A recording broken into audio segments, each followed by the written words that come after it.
सच्चा दरबार की। गंगाजल रिकॉर्डिंग स्टूडियो महादेवगंज साहेबगंज। धके टोरे ने राजा जा तू आज हो जाए के मैहर हो खता ते या काजू हो जाए के मैहर हो खता ए जी सुना ताकी हो धके टोरे ने राजा जा तू आज हो जाए के मैहर हो खता ते या काजू हो काहे मानेला ना हमरो कहनावा हो तरसेला हमरो नया नवा हो करे के बामाई के दरसनवा हो तरसेला हमरो नया नवा हो करे के बामाई के दरसनवा हो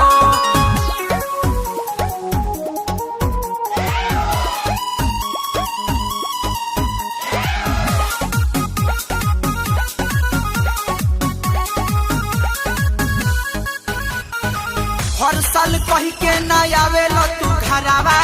जतनी हम राजा भागी नई हरावा जतनी हम राजा भागी नई हरावा दर्शन करे के बायसो तेरा वाली के असो चुनरी चढ़ावे के बतावे वाली के आवे वाली के काहे देत नहीं खबात पधाया ना हो तरसेला हमरो नया नवा हो करे के बामाई के दरसनवा हो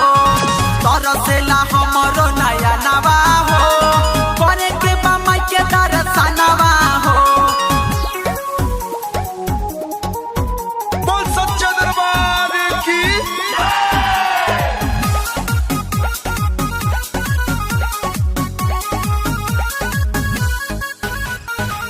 पढ़ो पे दर्दी तू पिया राइटर राजा